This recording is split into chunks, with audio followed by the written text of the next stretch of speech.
क्या मकसद है, क्या कहना चाहते हैं?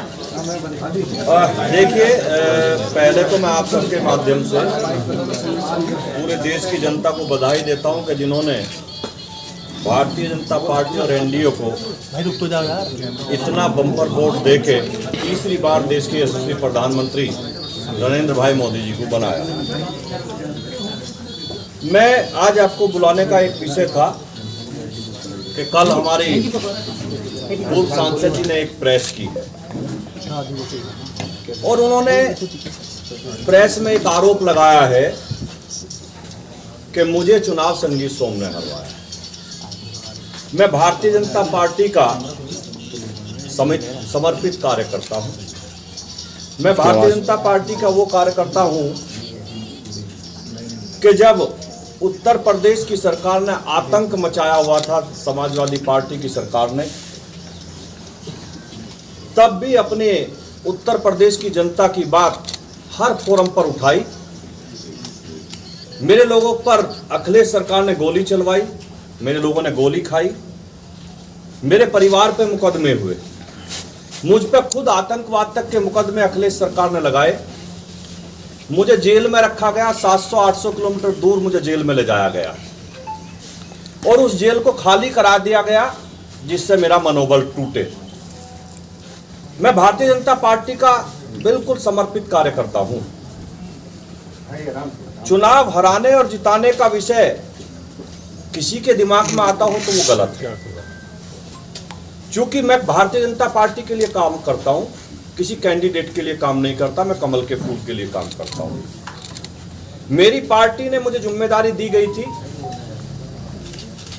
कि सरधना विधानसभा पार्टी की जीतनी चाहिए। इतनी विपरीत परिस्थितियों के बाद जब सरधना में कोई विकास ना हुआ हो, सरधना की जनता पे मुकदमे कराए गए, सरधना के लोगों को जेल भेजा गया हो, लेकिन उस विपरीत परिस्थिति के बाद भी भारतीय जनता पार्टी सरधना पे बराबर रही, हार कर ली गई। हारने का कारण माननीय मंत्री जी को खुद देखना चाहिए कि वो बुढ़ाना जैसी विधानसभा में क्यों हारे, वो चरथावल जैसी विधानसभा में क्यों हारे।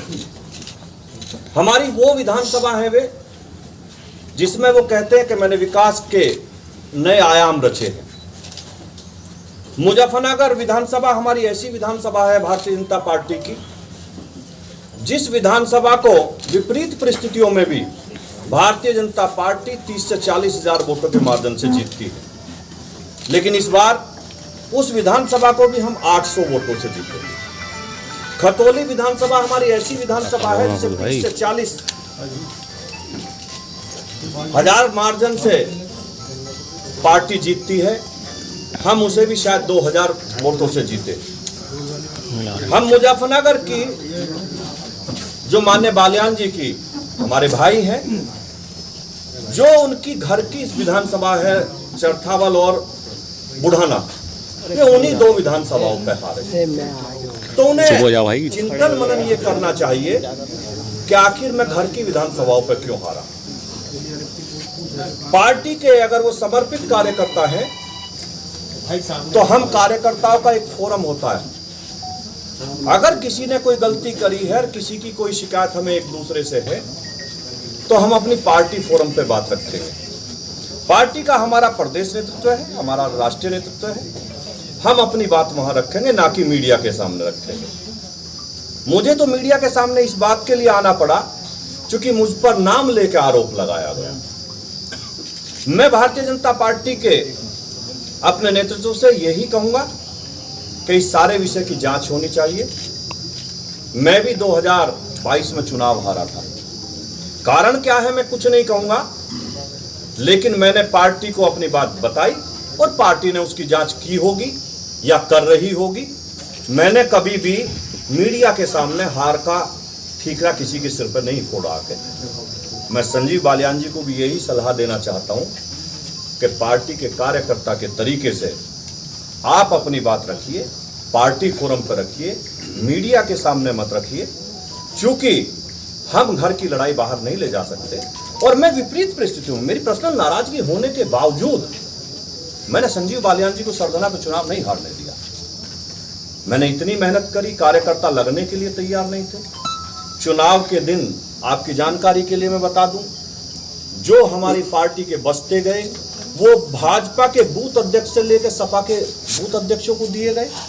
लेकिन उस परिस्थिति में भी हम लोगों ने भारतीय जनता पार्टी को चुनाव जिताया। हर गांव में कोशिश करी कि चुनाव जीता जाए। भारतीय जनता पार्टी का कार्यकर्ता ही चुनाव जिताएगा, ना कि समाजवादी पार्टी का कार्यकर्ता चुनाव जिताएगा। मैं आज आप लोगों के बीच में यही कहने के लिए आया था कि मैं भारतीय जनता पार्टी का समर्थित समर्पित दोनों तरीके का कार्यकर्ता हूं। मैं अपनी पार्टी के लिए दिन रात जी जान से मेहनत करता हूं और वो हमेशा करता हूं। हार जो है भीतरघात की वजह से हुई और विभीषण बताया जा रहा है कि पार्टी के अंदर विभीषण मौजूद है। वो विभीषण किसे कह रहे हैं? अब ये तो आपको संजीव बालियान जी से पूछना पड़ेगा कि वो विभीषण किसे कह रहे हैं। शिखंडी जैसे शब्दों का प्रयोग रहा है, कितना जायज मानते हैं? मेरे माँ बाप ने मुझे ऐसे संस्कार नहीं दिए कि मैं किसी के खिलाफ इस तरीके के अनर्गल बात करूं, किसी को शिखंडी कहूं, किसी को विभीषण कहूं। मैं केवल इतना कहना चाहता हूं कि मेरे माँ बाप ने मुझे ऐसे संस्कार दिए कि मैं किसी के बारे में खराब शब्द ना बोलूं। बालियान कह रहा है मेरा पानी उतरते देख किनारे पर अपना घर मत बना लेना, तो लौट कर फिर आऊंगा, क्या कहेंगे? ये तो उन्हीं से पूछिए कि वो क्या कहना चाहते हैं। लेकिन पत्थर पे सिर पटक के कुछ नहीं होता, पत्थर पे सिर पटक के कुछ नहीं होता। समंदर को वापस आना नहीं आना वो उसे पता होगा। सरधना में दीपक सिनेमा के पीछे पीर के पास स्थित सैनी जी फर्नीचर हाउस के प्रोप्राइटर सोनू सैनी ने बताया कि उनके यहां सभी प्रकार के डबल बेड, सोफे, अलमारी, गद्दे, LED, fridge, washing machine, AC, electronic व फर्नीचर का सामान उचित मूल्य पर मिलता है। एक बार सेवा का मौका अवश्य।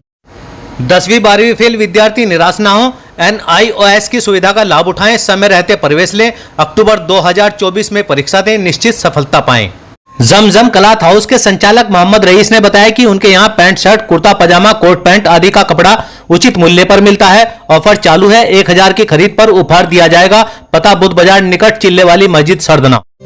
सही खबर यूट्यूब चैनल पर 100% सच दिखाने का प्रयास।